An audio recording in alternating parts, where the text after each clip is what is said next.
راديو إيرنا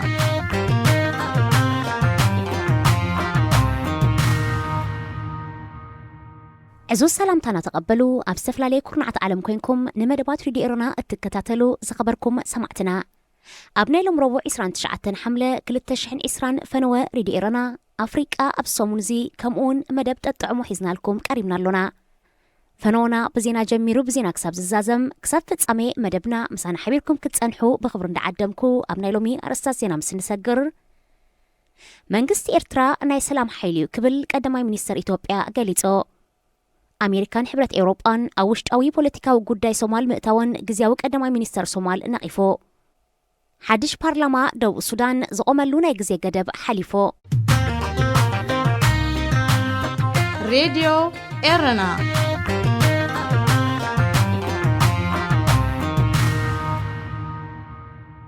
علتاو زينا أبزو وانزي منغستي إرترا ناي سلام حيليو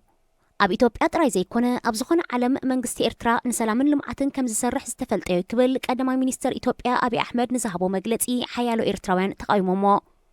تقدماي منيستر مس تلفزيون فانا بقانقا تግርኛ أبز ገበሮ ቃለ መጠይቅ ንህሉ ኩነታት ኢትዮጵያ ክልል ትግራይን ምትእታው መንግስቲ ኤርትራን ብዝምልከት ኣብዝሃቦ ምላሽዩ ነዝገሊጾ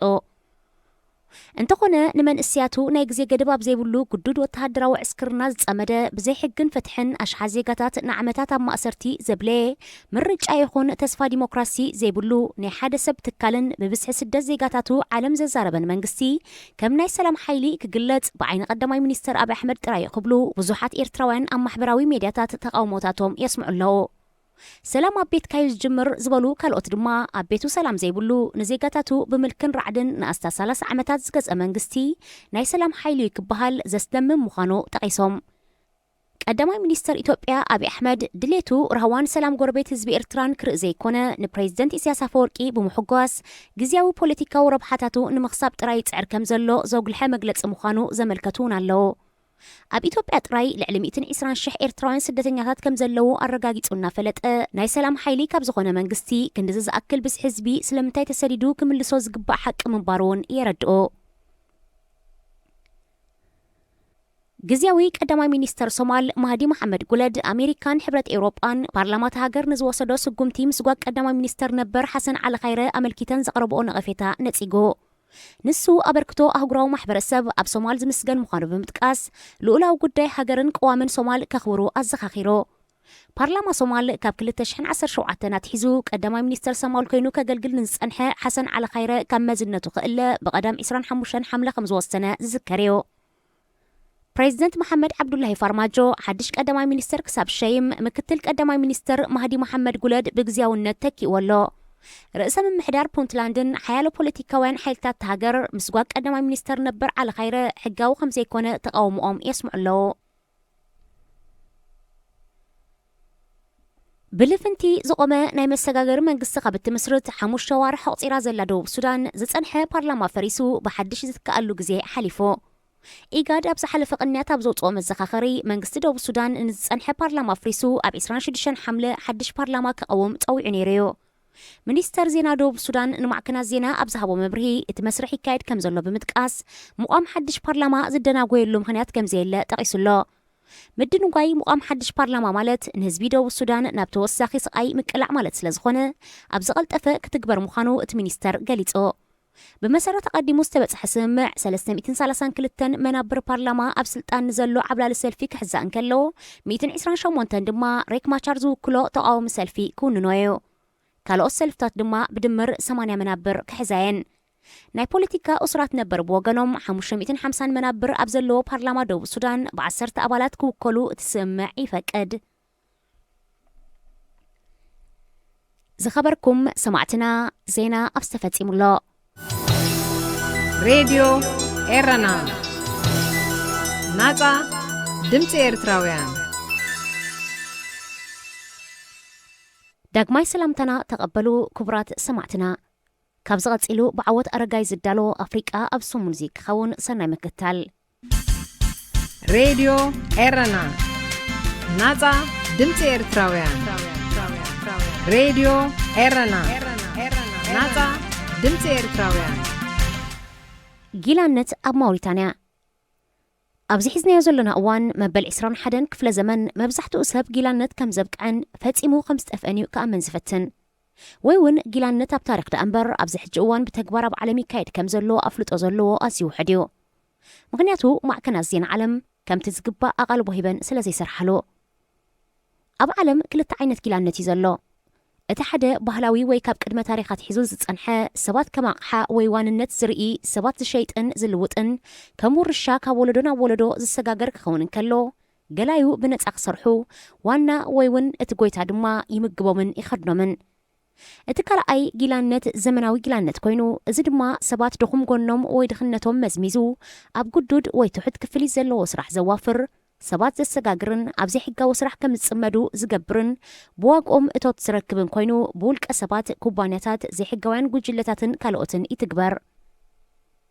ኩለን ኣባላት ሃገራት ውድብ ሕቡራት ሃገራት ጊላነት ብወግዒ ኣብ ሃገራተን ከወግዳን ከለዋ ንዕኡ ዝጣሓሰ ድማ ብወንጀል ዝኽስስ ሕጊ ኸቲመንን። ሓንቲ ካብተን ብወግዒ ጊላነት ከም ዘወገዳ ዝገልጻ ሃገራት ኣፍሪቃ ማውሪታንያ። ማውሪታንያ ካብ 193 ሃገራት ዓለም ዝኾና ኣባላት ውድብ ሕቡራት ሃገራት እታ ዶንግያ ኣብ 1981 ጊላነት ብወግዒ ዘወገደት እያ። እንተኾነ ማውሪታንያ ኣብ 1981 ደኣ ጊላነት ብወግዒ ተወግድ እምበር ክሳብ 2007 ኣብ ልዕሊ ወነንቲ ገላዩ ዝኾነ ዓይነት ስጉምቲ ወይ መቕጻዕቲ ክትወስድ ኣይተረኣየትን። በንጻሩ ኣብቲ ሃገር ክሳብ ለይተሎሚ ጊላነት ብጋህደ ከም ዝካየድን ካብ 10 ክሳብ 20 ሚእታዊት ካብ ህዝቢ ማውሪታንያ ጊላ ኮይኑ ከም ዝነብር ጸብጻብ ውድብ ሕቡራት ሃገራት ይገልጽ። ማውሪታንያ ኣብ ሞንጎ ብብዝሒ ኣዕራብን በብርበረ ዝቕመጥዎ ሰሜናዊ ክፋል ኣፍሪቃ መግረብን ብብዝሒ ጸለምቲ ኣፍሪቃውያን ዝርከብዎ ትሕተ ሰሃራ ኣፍሪቃን ዝርከቡላ ሃገር እያ። ከም ውጽኢቱ ድማ ሓሪቲን ዝበሃሉ ኣህዛብን ጸለምቲ ኣፍሪቃውያንን በያዳን ዝበሃሉ ብርህ ዝበለ ሕብሪ ቆርበት ዝውንኑ የዕራብን ሕዋስ ዓሌት በርበርን ብሓባር ይነብርዋ። ኣብቲ ሃገር እቶም ገላዩ ጸለምቲ ሓሪቲን ክኾኑ ከለዉ እቶም ወነንቲ ገላዩ ድማ በያዳን ይዕራብ እዮም። ኣብቲ ሃገር ብፍላይ ኣብ ገጠራትን ምድረ በዳን ነፍሲ ወከፍ ስድራ ቤት ገላዩ ትውንን። ገላዩ ክመሃሩ ይፍቀደሎምን እዩ። ብዘይ ፍቓዳ ይንቀሳቐሱን እዮም። መሃያ ይክፈሉን እዮም። ናትና ዝብልዎ ንብረት ከይውንኑ ኩልኩላት እዮም። ብፍላይ ደቂ ኣንስትዮ ገላዩ ደቂ ተባዕትዮ ወነንቲ ኣብ ልዕሊአን ጾታዊ ዓመፅ ክፍጽሙ ፍቑድን ቅቡልን እዩ። ደቂ ኣንስትዮ ዝወለዳኦም ቆልዑት ድማ ብቐጥታ ገላዩ ይኾኑ። ገላዩ ብወግዒ ዓቡዲ ተባሂሎም ክጽውዑን ከለዉ ኣብ ሕርሻ ሞጓሰ ናይ ጉልበትን ዘቤታዊ ስራሕን ተዋፊሮም እዮም ብብዝሒ ዝሰርሑ። ወነንቲ ንገላይኦም መሃያ ክኸፍልዎም ግዴታ እኳ እንተዘይብሎም ክምግብዎምን ክኸድንዎምን ግን ሞራላዊ ሓላፍነት ኣለዎም። ገላዩ ብተወሳኺ ወረቐት መንነት ይኹን ፓስፖርት ክውንኑ ዘይፍቀደሎም ኣብ ልዕሊ ምዃኖም ብወነንቶም ይሽየጡን ይልወጡን ከም ልቓሕ ተላኢኾም እውን ኣብ ካሊእ ይሰርሑ። መንግስቲ እቲ ሃገር ኣብ ማውሪታንያ ኣሎ ዝበሃል ጊላነት ብትሪ ብምንጻግ ኣሉታዩ ዝህበሎ እንተኾነ ማዕከናት ዜና ወይ ዘይመንግስታውያን ማሕበራት ብዛዕባኡ ጸብጻብ ከይገብራ ብዝከኣሎ ዓቕሚኡ ክከላኸል ይጽዕር። ኣብቲ ሃገር ዝኣቱ ጋዜጠኛታት እውን ምስ ገላዩ ከይረኸቡ ጽዑቕ ክትትል ይገብር። ኣብ ማውሪታንያ ዘሎ ጊላነት ኣብ መበል 12 ክፍለ ዘመን የዕራብ ናብ ኣፍሪቃ ኣብ ዝሳግሙሉ ዓድታት ኣፍሪቃውያን ይወርሉ ኣብ ዝነበሩ ግዜ ዝጀመረን ንልዕሊ 800 ዓመት ዝቐጸለን ብምዃኑ ኣብቲ ሃገር ከም ባህሊ እዩ ዝርአ። የዕራብ ገላዩ ክውንኑ ከም ክፋል ባህሎምን ከም ውናን ሃብቲ ክርእይዎን ከለዉ ካብ ወለዶ ናብ ወለዶ እናተሰጋገሩ ገላዩ ዝኾኑ ጸለምቲ ድማ ገላዩ ክኾኑ ናይ ተፈጥሮ ግዴታ ዘለዎም ኮይኑ ይስምዖም። ምክንያቱ ኣብ ህይወቶም ይኹን ታሪኾም ካብ ጊላነት ወፂኦም ናብራ ስለ ዘይፈልጡ። እዚ ግን ሕጂ ሳላ ተጣበቕቲ መሰላትን ጸረ ጊላነት ተቓለስትን ክቕየር ተስፋ ዘለዎ ይመስል። እዞም ሰባት ኣብ ልዕሊ ህዝቢ ጎስጓስ እናገበሩ ሓያሎ ጊላታት ነጻ ከም ዝወፁ ይገብሩ ኣለዎ። ጊላነት ማውሪታንያ ኣብ ባህልን ልምድን ሱር ዝሰደደ ብምዃኑ ግን ጊላታት ሓራ ንምውፃእ ሓያሎ ብድሆታት ይገጥሞም ኣሎ። ማውሪታንያ ሕጊ ጸረ ጊላነት ኣጽዲቓ ብምዃና ገላዩ ሓራ ክወፁ ሙሉእ መሰል ኣለዎም። እንተኾነ መንግስቲ እቲ ሃገር ብዕራብን በርበርን ዝተዓብለለ ብምዃኑ ብመንግስቲ ዝግበር ድፍኢት ወይ ሓገዝ የለን። ወነንቲ ገላዩ እውን ብጋህዲ ካብ ሕጊ ወፃእ እናሰርሑ ኣብ ሕጊ ንምቕራቦም ዝኾነ ስጉምቲ ይውሰድን እዮ። እቶም ገላዩ ብወገኖም ካብ ጊላነት ወፃኢ ካሊእ ህይወት ስለ ዘይፈልጡን ኣብ ልዕሊኡ ድኽነትን መሃይምነትን ተሓዊስዎ ነፃ ክወፁ ዝኾነ ጻዕሪ ገብሩን ጥራይ ዘይኮነ ኣብ ገለ ኣጋጣሚታት እውን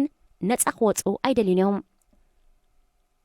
መብዛሕትኦም ገላዩ ድኻታት ብምዃኖም ነፃ ምስ ወፅውን ፊናንሳዊ ሓገዝ ዘይግበረሎም ብምዃኑ ናይ መግቢ ውሕስነት ንኽረኽቡ ምስ ወነንቶም ክጸንሑ ይመርፁ። እቶም በሓይሊ ገላይ ክኾኑ ዝተሓዘውን ማውሪታንያ ኣብ ምድረ በዳ ዝተደኮነት ብምዃና ካብ ሓደ ዓዲ ናብ ካልእ ክሃድሙ ኣዝዩ የጸግሞም ዝበዝሕ ሰብ ብዛዕባ ገላዩ ወይ ብዛዕባ ጊላነት ክሓስብ እንከሎ ብዛዕባቶም ብኤውሮጳውያን ካብ ኣፍሪቃ ተወሲዶም ኣብ ሕቡራት መንግስታት ኣሜሪካ ዘለው ኣፍሪቃውያን ኣሜሪካውያን ጥራዩ ዝሓስብ እንተኾነ ኣፍሪቃውያን ኣብ ገዛእ ሃገሮምን ኣህጉሮምን እውን ክሳብ ዕለተ ሎሚ ገላዩ ኮይኖም እዮም ጊላነት ዳርጋ ኣብ ኩሉ ሕብረተሰባት ዓለም ንኣሽሓት ዓመታት ዝቐጸለ ኣነዋሪ ተግባር ወዲ ሰብ እዩ ኣብ ኣፍሪቃ ሓያሎ ቀቢላታት ሓደ ኣብ ልዕሊ ዝደኸመ ጊላ ናይ ምግባር ባህርያት ነይርዎን እኳ እንተኾነ ካብ ደገ ዝመፁ ኤውሮጳውያንን ይዕራብን ግን ሚልዮናት ኣፍሪቃውያን ገላዩ ኣብ ልዕሊ ምግባሮም ካብ ሃገራቶም እውን ኣርሒቆም ወሲዶሞም እዮም ኤውሮጳውያን ኣስታት 12 ሚልዮን ኣፍሪቃውያን መብዛሕትኦም ካብ ምዕራብ ኣፍሪቃ ገላዩ ክወስዱ እንከለዉ ይዕራብ ድማ ብገምጋም ካብ 10 ክሳብ 18 ሚልዮን ኣፍሪቃውያን መብዛሕትኦም ካብ ምብራቕን ሰሜንን ኣፍሪቃ ገላዩ ገይሮም ወሲዶሞም ሬድዮ ኤረና ናጻ ድምፂ ኤርትራውያን ሬድዮ ኤረና ናጻ ድምፂ ኤርትራውያን ኣብ ሶማልያ ድሕሪ 50 ዓመት ክካየድ ተሓሲቡ ዝነበረ ምርጫ ተሰሪዙ ኮሚሽን ምርጫ ሶማልያ ሓሊማ እስማዒል ኢብራሂም ኣቐዲማ ንባይቶ ፀጥታ ውድብ ሕብራት ሃገራት ኣብ ዝሃበቶ መግለፂ ሃገራ ኣብ 2020 ቀጥታዊ ዲሞክራሲያዊ ምርጫ ከተካየድ ትሰርሕ ከም ዘላ ብምግላጻ ኣብታና ዓመታት ብኩናት ሓድሕድ ዝተሓመሰት ሃገር ጮራ ዲሞክራሲ ተቐልቂሉ ነይሩ እንተኾነ ኮሚሽን ምርጫ ሓሊማ ኣብ ዝሓለፈ ሰሙን ኣብ ዝሃበቶ መግለፂ ኣብቲ ሃገር ክካየድ ተወጢኑ ዝነበረ ፕሬዚደንታውን ባይታውን ምርጫ ብሰንኪ ናይ ፖለቲካ ኣረኣያ ፍልልይ ፀጥታ ሕማም ኮሮና ቫይረስን ዕለቕለቕ ማይን እቲ ተስፋ ተነቢሩሉ ዝነበረ ምርጫ ክቋረፅ ኣገዲዱ ከም ዘሎ ሓቢራ እቲ ክካየድ ተወጢኑ ዝነበረ ምርጫ ቀጥታዊ ንሓደ ሰብ ሓደ ድምፂ ምርጫ ክካየድ ህዝቢ ሶማልያ ንኣስታት 50 ዓመታት ዝተሓረሞ ዲሞክራሲያዊ መሰሉ ክትግበር ባይቶታ ሃገር ከምኡውን ፕሬዚደንት መሐመድ ዓብዱላሂ ፋርማጆ ምስ ኣቐዲሞም ፕሬዚደንታት ኮይኖም ዘገልገሉ ሰበስልጣን ተዘራሪቦም ነይሮም ኣብ ሶማልያ ኣቐዲሙ ክካየድ ዝጸንሐ ምርጫታት ብ14,000 ወከልቲ እንዳ ወይ ማይ ቤት ድምፆም ብምሃብ ሓገግቲ ኣካል ይመርፁ ነይሮም እቶም ሓገግቲ ኣካል ድማ ኩሉ ማይ ቤት ከም ዝተወከለን ስልጣን ከም ዝተመቃርሐን ብምርጋጽ ፕሬዚደንት ክመርፁ ጸኒሖም ኣብ ስልጣን ዘሎ ፕሬዚደንት መሐመድ ዓብዱላሂ ፋርማጆ ንኣብነት ብኸምዚ ኣገባቢው ኣብ 2017 ተመሪጹ ገለ ፖለቲከኛታት ሶማልያ እቲ ንሓደ ሰብ ሓደ ድምፂ ዝብል ነቲ ብእንዳታት ዝካየድ ዝነበረ ምርጫ ክትክኦ ተወጢኑ ብምንባሩ ስምዕቶኦም ክገልጹ ጸኒሖም ንሳቶም ሓደ ሰብ ሓደ ድምፂ ምርጫ ብሰንኪ ፀጥታ ነቶም መንግስቲ ኣብ ዘይቆፃፀሮ ከባቢታት ዝነብሩ ኣህዛብ ከሳትፍ ኣይክእልን እዩ ብምባል ምርጫ በቲ ናይ ቀደም ኣገባብ ብእንዳታት ክካየድ ክፅውዑ ጸኒሖም ሶማልያ 16 ሚልዮን ዓቕሚ ኣዳም ዝበፅሑ ኣብ ምርጫ ክሳተፉ ዝኽእሉ ዜጋታት ክልዋ እንከለው ካብዚኦም እቶም 3 ሚልዮን ንምርጫ ክምዝገቡ ክኢሎም ከም ዝነበሩን 15,000 ናይ ምርጫ ነቁጣታት ክዳሎ መደብ ወፂኡ ከም ዝነበረን ነዚ ንምትግባር ኮሚሽን ምርጫ ሶማልያ ሓሊማ እስማዒል 70 ሚልዮን ዶላር ባጀት ሓይታ ከም ዝነበረት ተፈሊጦ እንተኾነ ዋና ጸሓፊ ውድብ ሕብራት ሃገራት አንቶኒዮ ጉተርስ ሶማልያ ምርጫ ቅድሚ ምክያዳ አንጻር ግብረ ሽበራውያንን ሕሉፋት ሃይማኖታውያንን ጥሙር ቃልሲ ብምክያድ ፖለቲካዊ ርጉእነት ከተረጋግፅን ጎነፅ ከተወግድን ፀውዒ ነይሩ ሶማልያ ኣብ 1960 ካብ መግዛእቲ ጣልያን ኢጣልያ ሶማሊላንድ ከምኡውን መግዛእቲ ብሪጣንያ ብሪጣ ሶማሊላንድ ነፃ ብምውፃእ ሓቢራ ከም ሓንቲ ሃገር ሪፓብሊካዊት ሶማልያ ካብ እትቃወም ንድሓር ክልተ ግዜ ማለት ኣብ 1964 ከምኡውን ኣብ 1969 ቀጥታዊ ዲሞክራሲያዊ ምርጫ ኣካይዳ ነይራ ኣብቲ ሃገር ድሕሪ ዘጋጠመ ንዓመታት ዝቐፀለ ሕንፍሽፍሽ ግን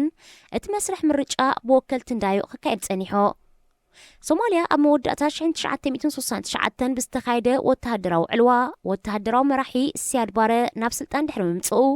እቲ ሃገር ንልዕሊ 30 ዓመታት ብኩናት ሓድሕድ ግብረ ሽበራዊ መጥቃዕትታት ጥሜትን ዓፀቦን ድሕሪ ምሕላፍ ኣብ 2012 መሰጋገሪ መንግስቲ ብምቋም ኣብቲ ሃገር ምርጋእ ክሰፍን ክጻዓር ጸኒሖ ሶማልያ ዛጊት ክትረጋጋእ ዘይከኣለት ብብዙሓት ከም ውድቕቲ ሃገር እትረአያ ኣዝዩ ፀገማዊ መርገፂ ዝነበሮን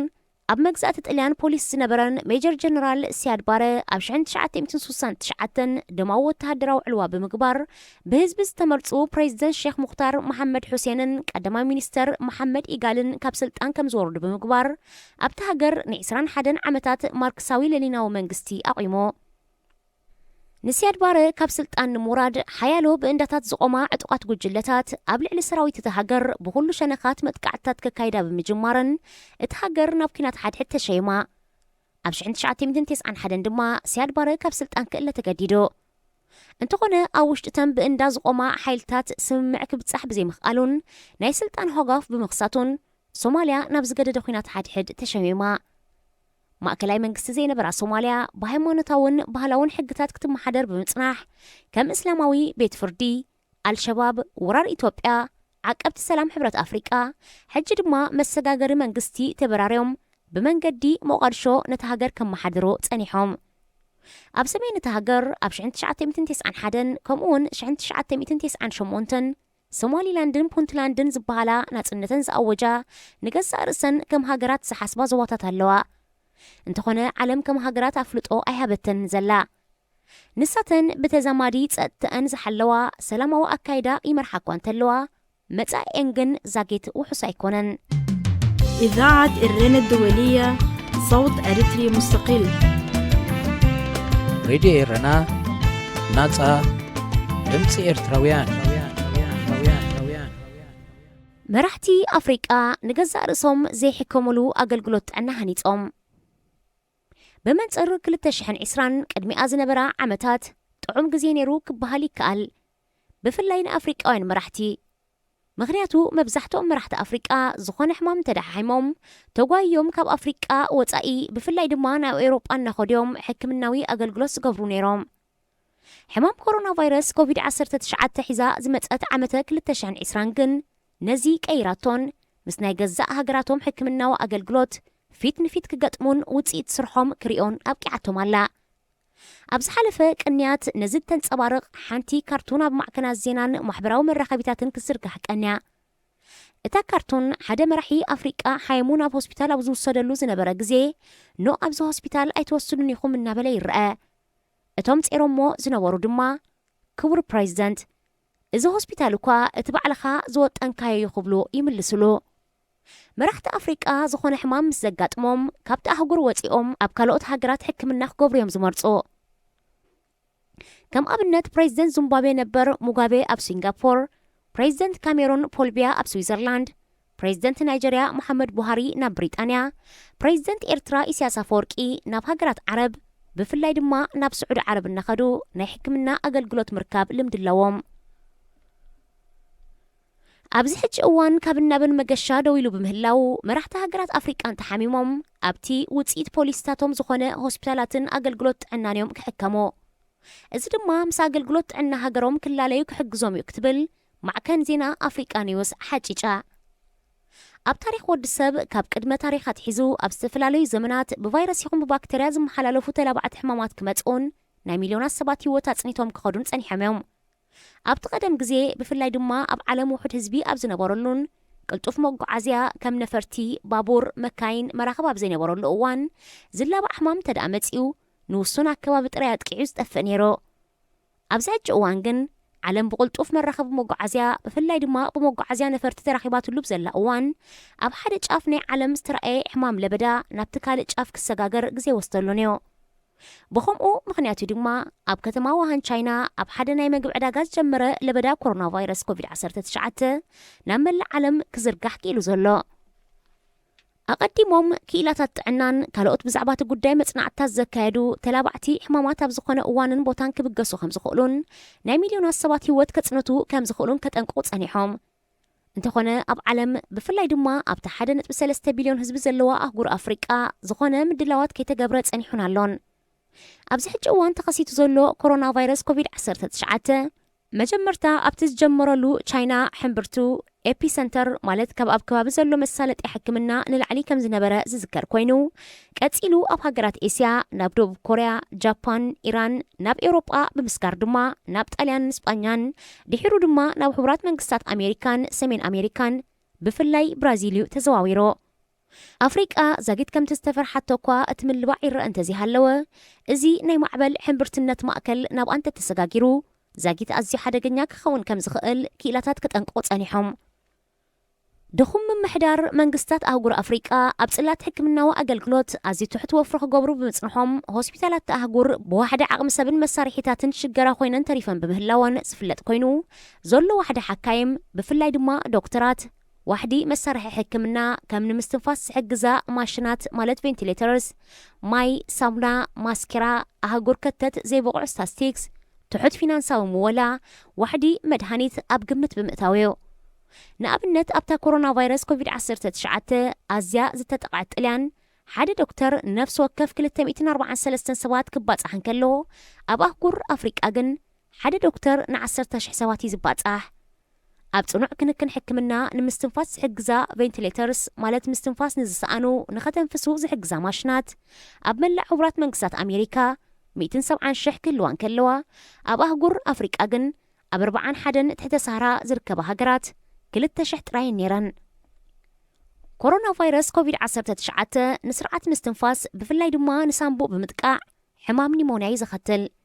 ኣብ ሳምቡእ ብኣርቪዮላይ ዝፍለጡ ብምስትንፋስ ዝተሰሓበ ኣየር ዝቕበሉን ኦክሲጅን ናብ መትንታት ዘመሓላልፉን ደቀቕቲ ሰኪዕታት ኣለዉ።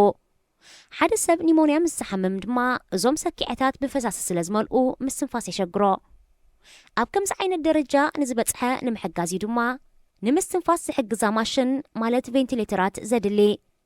ብዘይዘን ማሽናት ንብኒሞንያ ዝተጠቕዐ ሰብ ናብ ንቡር ክትመልስ ኣዝዩ ከቢድ ብምዃኑ ብብዝሒ መልከፍቲ ኮሮና ቫይረስ ብፍላይ ድማ ብዕድመ ዝደፍኡ ምስ ዘጋጥም ኣድላይነት ተን ማሽናት ኣዝዩ ዕዙዝ እዩ።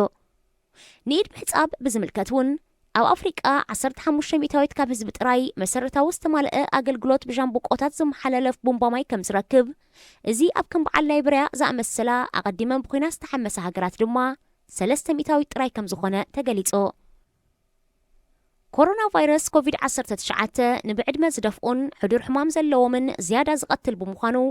ብገምጋም 19.7 ዓመት ዝዕድሚኡ ንኡስ ብዝሒ ህዝቢ እትውንን ኣፍሪቃ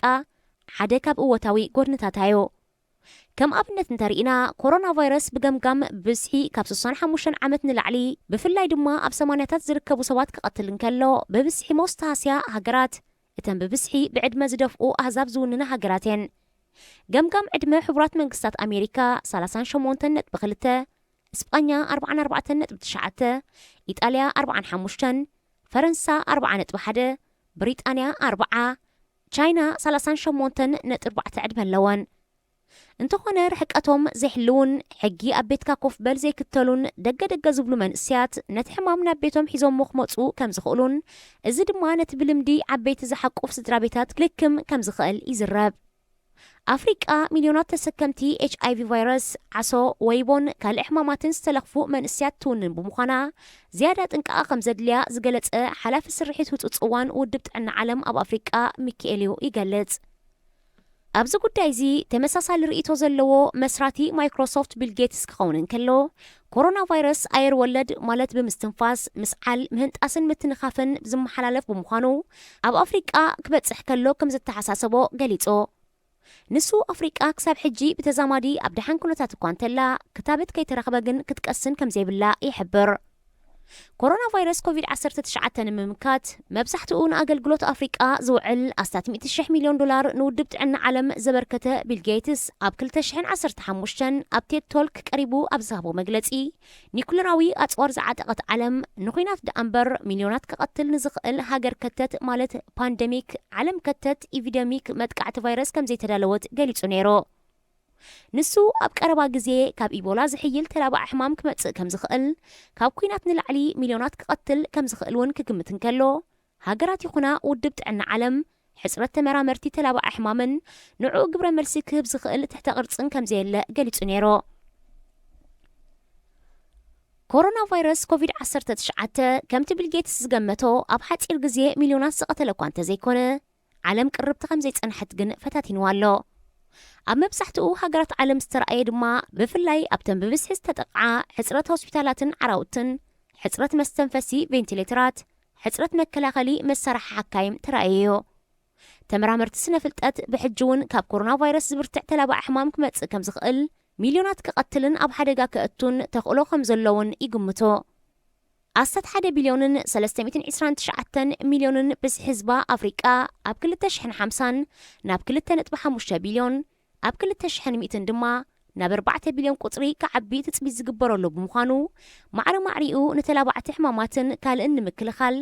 ኣብ ትሕቲ ቅርጺ ጥዕና ግዙፍ ወፍሪ ክትገብር ከድልያዮ ተመራመርቲ ስነ ቅርሲ ከም ዝገልጽዎ ኣብ ታሪኽ ወዲ ሰብ ካብ ቅድመ ታሪኻት ሒዙ ኣብ ዝተፈላለየ ኣጋጣሚታት ሓያሎ ብቫይረስ ይኹን ብባክተርያ ዝመሓላለፉ ተላባዕቲ ሕማማት ንህላወ ወዲ ሰብ ክሳብ ንጽንተ ዝተፋታተኑ እዮም ነይሮም ገለ ካብቲ ኣብ ታሪኽ ዝተመዝገበ ቅድሚ 5000 ዓመት ኣብ ቻይና ዘጋጠመ ብሃሚድ ማንጋ ዝፍለጥ ሓያሎ ዓድታት ሙሉእ ብሙሉእ ዘጽነተ ሕማም 430 ቅድሚ ልደተ ክርስቶስ ኣብ ታሪኽ ዘጋጠመ 100,000 ሰብ ዝቐተለ ምልባዕ ኣቴንስ ኣብ ዓመተ 165 ኣብ ግዝኣት ሮማ ዘጋጠመ ምልባዕ ኣናቶልያ 5 ሚልዮን ሰባት ቀቲሎ ኣብ ሜክሲኮ ዝተረኣየ 15 ሚልዮን ሰባት ዝቐተለ ምልባዕ ኮኮሊ ዝትሊ ኣብ 16 ክፍለ ዘመን ኤውሮጳውያን ናብ ኣሜሪካ ሒዞሞ ዝኣተዉ ከም በዲዶን ኒፊዮን ዝኣመሰለ 900 ደቀባት ኣሜሪካ ዝቐተለ ሕማማት ገለ ካብ ኣቐዲሞም ዝተረኣዩ ሕማማት እዮም ኣብ ናይ ቀረባ ተዘክሮ ድማ ኣብ 1918 ኣብ ኣሜሪካ ዝጀመረን ናብ ሓያሎ ክፋላት ዓለም ዝተዘርግሐን ልዕሊ 500 ሚልዮን ሰባት ብምልካፍ ሓደ ካብ 5 ካብኦም ካብ 50 ክሳብ 100 ሚልዮን ሰባት ዝቐተለ ስፓኒሽ ፍሉ ኣብ 1981 ጀሚሩ ክሳብ ሕጂ ዝቕጽል ዘሎ 35 ሚልዮን ሰባት ዝቐተለ ኤድስ H1N1 ሳርስ መርስ ዚካ ሕጂ ድማ ኮሮና ቫይረስ ዝተፈላለዩ ሕማማት ክረኣዩ ጸኒሖም ኣለዎ ምሲ ብዝተሓዝ ተወሳኺ ዜና ኮንስፒራሲ ቲዮሪስትስ ናይ ውዲት ክልሲ ሓሳብ ወይ ድማ ክኸውን ይኽእል እዩ ዝብሉ ተንተንቲ መስራቲ ማይክሮሶፍት ቢል ጌትስ ኣብ ተላባዒ ሕማማት ጸቒጡ ዝሰርሕ ዘሎ ብመንገዲ ክታበት ኣብ ደም ሰባት ንመቆጻጸሪ ዝጥዕም ማይክሮቺፕ ከእቱ ስለ ዝሓሰበ ይኽብሉ ከሲሶሞ ቢል ጌትስ ነቲ ክሲ መብርህ ንምሃብ ምስ ቴሌቭዥን CNN ኣብ ዝገበሮ ቃለ መሕትት እቲ ጥርጣረ ጻዕዳ ሓሶት ከም ዝኾነ ብምግላጽ እቲ ክሲ ውጽኢት ናይቲ ሰባት መራኸቢ ብዙሃን ብምጥቃም ሓሶት ኣብ ምዝርጋሕ ተኣታትዩ ዘሎ ልምዲ ምዃኑ ገሊጹ ኮንስፒራሲ ቲዮሪስትስ ንዝኾነ ምዕባለታትን ፍጻሜታትን ብዓይኒ ጥርጣረ ብምርኣይ ግምታት ብምሃብ ብክኢላታት ዘይተረጋገጸ ዜና ዘመሓላለፉ ሰባት እዮም ብኻልእ ወገን ክታበት ኮሮና ቫይረስ ኣብ ምስራሕ ተጸሚዶም ዝርከቡ ተመራመርቲ ዩኒቨርሲቲ ኦክስፎርድ ብሪጣንያ ኣብ ምስራሕ እቲ ክታበት ዓብ ዓወት ከም ዘመዝገቡ ሓቢሮም እቶም ተመራመርቲ ኣብ ብራዚል ኣብ ልዕሊ 5,000 ወለንተኛታት ብዝገበረዎ ተደጋጋሚ ፈተና ክታበት ዝወሰዱ ሰባት ናይ ምክልኻል ዓቕሞም ከም ዝዛየደን ንኮሮና ቫይረስ ዝቃለስ ጸረ ነፍሳት ከም ዘማዕበሉን እቲ ምርምር ኣዝዩ ውጽኢታዊ ከም ዝነበረን ገሊጾም እቲ ክታበት ናብ ህዝቢ ቅድሚ ምዝርግሑ ግና ዝያዳ ፈተነታት ክካየደሉ ከም ዝኾነን ብሪጣንያ ድሮ 100 ሚልዮን ዶዝ ናይ ክታበት ኣዚዛ ከም ዘላ ተፈሊጡ ሬድዮ ኤረና ናጻ ድምፂ ኤርትራውያን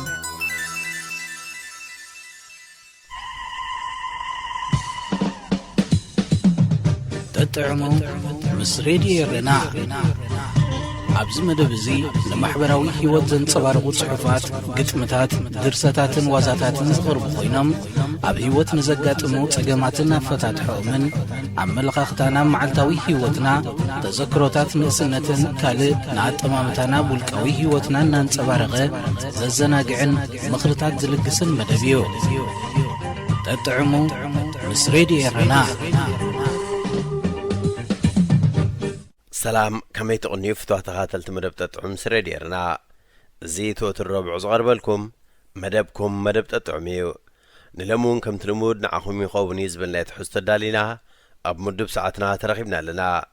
كساف تسامي مدبنا مسانا حبيركم بخبر خص أنحزو دماكم أدالونا أغراب المدب تسفيت يوهانسي سناي مكتتال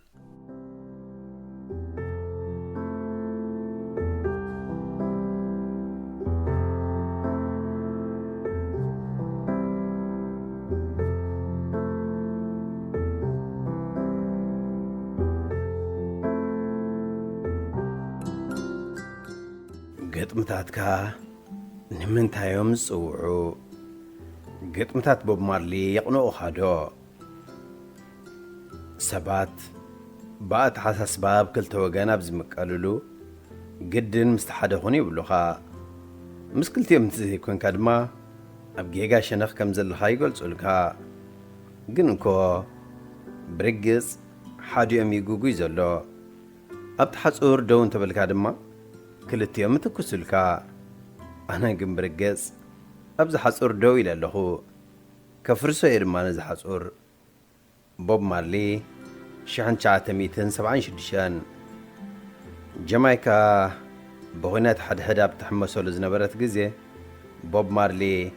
نتأمرت صوعو خنسرتات يدالو نبرا أبشان شعاتميتن 76 جن حد عبي اسمايل جامايكا زبل مرئيت نمدلاو لممد ناقبرن كله حد عطوق نابقزو بمتاو نسبيتون مسارحتون بغبيد أقصرهم بوب جن أبكل صمت رايته وجيو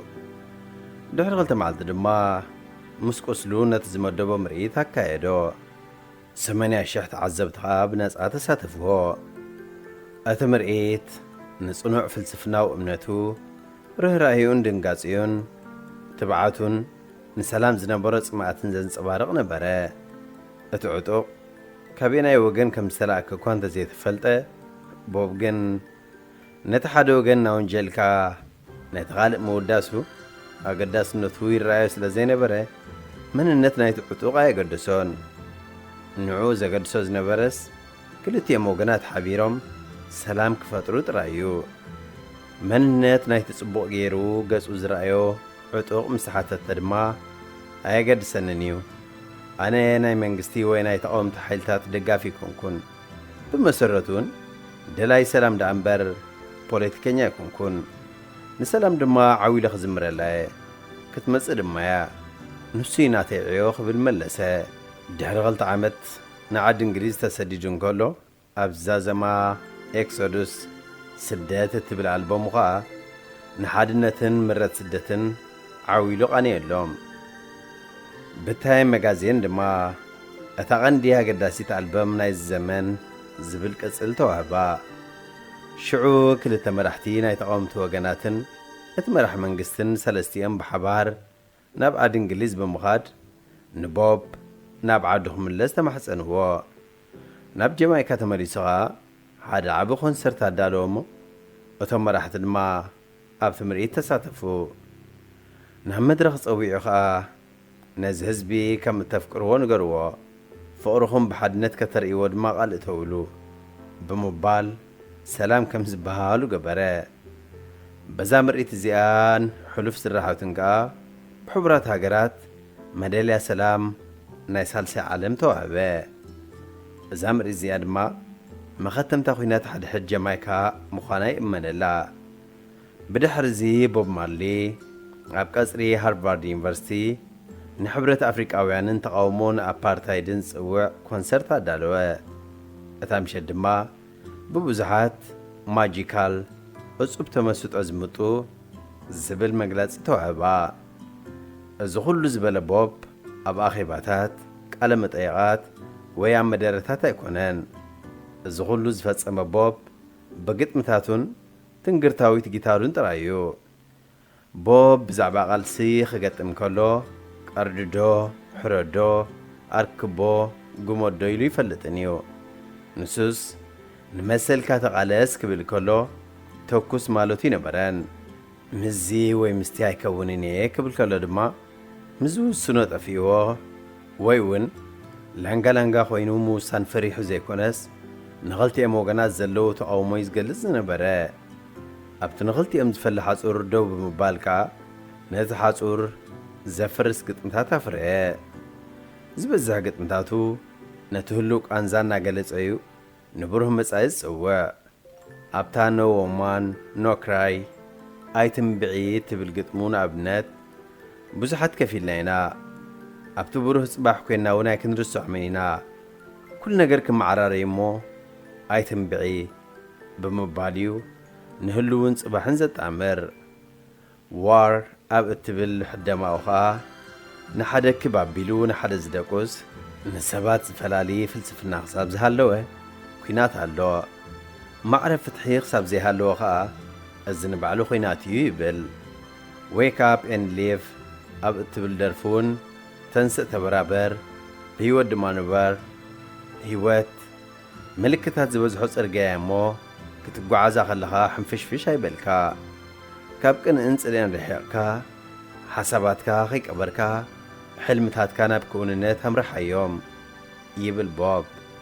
تبرابر أنت كل زكالك حفاش عيويز بينا لو هاي ببقرب نسرحيو بمبالكا بحبار اتبلك قالنا دقاقمه ببينهم كيبقسي محسن زبس حقت متاتوها ببينها خوينكا زوح السلام كم زيد ليم زقلتو بوب مارلي نسألأتو كمخرى منبر كونجلو ما يفتننيو انت تسألي فيهم من مليسهم تسألأتي كونيهم كافتا زلاتن اللبونا يخكافلهم زفتن زبل الله على متأيقون نيرا أبتا قيلتناس اتبل درفون انتخونه نتهزبين ملبام دا نعم استيرا منبر إدوات أويتو زلفو أكالي اللان معاتي أوردو اللوم نجوك أنتي صباح كبال عويمنا حزن حبستي أبلوكم علىخو نسل الربحو أمترايم زحاسبونا بلغن نتم نايشعو جزاء سرعاتات النارقمة نتهزبي كلبو ما يفتن جيت أب ستاند أب اتبلوري تدرفوها أنت سباخي جنة تحت مريتي تبلني واقع هيوتها تفلطني خا دوت رايبل نمسلكا النابلة نتبزو حزبي زعمنلو بوتا جنة بمنقاف جنة أمريت الليوا تسوق قدان مسلكم حلوا يبل نستا روبرت بمارلي ولاكوا بناي سلام فتحي محبراوي هيوتن قال سندر فتاتو زفلت انتخونه نصوتو فقرون حر حراي غيرو غليص ويو ازماليا زي بلوم شلماتات زعاترن بافج علنت زي كونس بلبين حدنت زمرن مزامرو حدنت كون زغبرن موزيقانيا دمصاوي زيامن قطامن بوب مارلي نزغل طبباو قياخ جبر كابتا تولد على جميركا نا 36 عامت ادمت راي نيرنو على شديش لكاتيت شحن 945 كسب 11 جنبوت شحن 981 بوب مارلي اتبعال تبعن رهرتن برعي باوماني البرهاء راديو إيرنا ناتا دمت إيرتراويان أتزقود لنا طبابيو حدا أوان حدا بعلموية حكيم كابت زنبرلو خبابي نابكال ختمان خجيش ببابور تسافيرو قعزي جمر قعزو ببابور مسجمره ننباب بابيت عمانيز بلو سقط زبالي واحد سب زلو خفلي أمجاجيو كوف بمبال قعزو غزالة دحر سوسنو قعزو نابت زنبرو خفلي حانت أزيا ملكة تقوال كتمسئ رأيه أمن ترزلو مبركة تقمتات بدس زبل فحشو قزكا تقبلا تتوالون فقاك تاسترانها رأيتو بزبالة زخا حاقوسو زايده كابت زنبرتو مبرتسيها أبتغو كوف بلد أبتك زيتي بدستا سخارة زقبرو طفيهو أعينتو سرملم كبرو جمرة أتاقوال أمنكو ترقفا ناب أزنو بمغراب بتوحط دمسي زلكات راجنزب بمولون ATA كاردخان كمون موبايل كان ركبني الزبل كانت زيغير كاجن كدفرن فتيني له از كله تسافر حساب سمعني ويكبله بلتو اتحكيم زقبرو طفيو كل نجهر تحاوسو كبابيون معزاب أعينتوك أحسن مبلان كابتي هبتغوز نبري بورسا نايدو بيرون ورقتنا أوزيو يغريتها صباتي أنا مزراب كونا مسمعي كإدني اتختب لي زدلخي كله أبزو رقت صحافي شو عم بيبه ملسخ بكي زبل صحفها با شو تاقوال اتا قديما بأذنو بحشوغتا قريبا زبلتو كله صحيفها بأتو اتا حكيم نصحفتو رقت تقبلو عزعزيفو أبناء أفلبو زلا جبا توا كوب مغزال بدليلو بتنساء حجي عاو بزبلا دمسي كتأوي تغالي أغي بلا moral of the story ቁጥሪ 1 ሰነድ መረጋገፂ መሓዝ ብጣዕሚ ጠቃሚ ምዃኑ 2 ብኽፋትን ዝቐርበና ሓይሊ ብጥበብ ካብኡ ምርሓቕ ኣስተውዕል እዚ ዓለም ብበለፀኛታት ዝተጎበት መልሓሰኛታት ካብ መሳኪንን ለዋሃትን መዝሚዞም ሃብትን ንብረትን ዘጥሪሉ መንግስታት ንህዝቦም እናደለሉ ክሳብ ዝስይቡን ኣብ ኣፍ መቓብር ዝኣትውን ዝረግፅሉ ምልኩዓት ደቂ ኣንስትዮ ብመልክዐንን ጽባቐንን መንእሰያት ብቕልጽሞም ንዓቕሚ ዘይብሎም ድኹማት ኣንበርኪኾም ዝሓድርሉ ፈታኒ ናይ ቅልስ ሜዳ እያ ይኹን እምበር ኣብ ውሽጢ እዚ ሰፊሕ ሜዳ ናይ ህይወት ንዝመጸካ ሓያል ብልጽኛ ከከም ኣመጻጽኡ ክስዕሮ እትኽእል ብጥበብ ጥራይ እዩ እንተዘይኮይኑ ማህተማ ጋንዲ ዓይንን ዘንቆረ ዓይኒ ምንቋር መጠረሽኡ ዓለም ቦታ ዕውራት እያ ክትከውን ከም ዝበሎ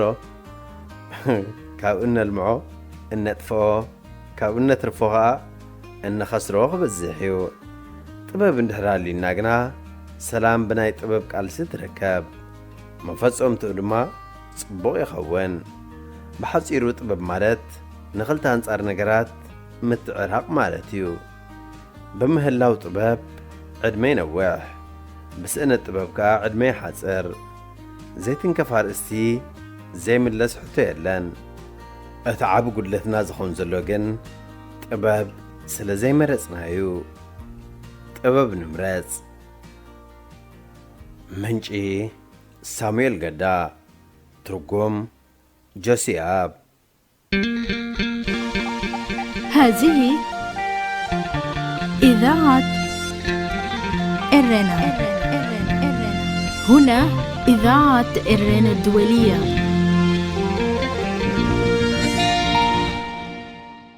فتوات تخطاتلت مدبنا بزقرمنا لكم تحسوا عاقبكم تزانيكم كتكونوا تسفانا قبرنا نايلم تحسنا أبزازي من لنا أب مدبنا زلكم رؤيتي يخون نغفيتها ويوان قرب لكم تلليوات صحفات مزلو بترمون دادراشانا نابريدي إرنا @gmail.com ወይ ሬድዮ ኤረና @yahoo.com ኢልኩም ለኣኹልና ክበጽሓና እዩ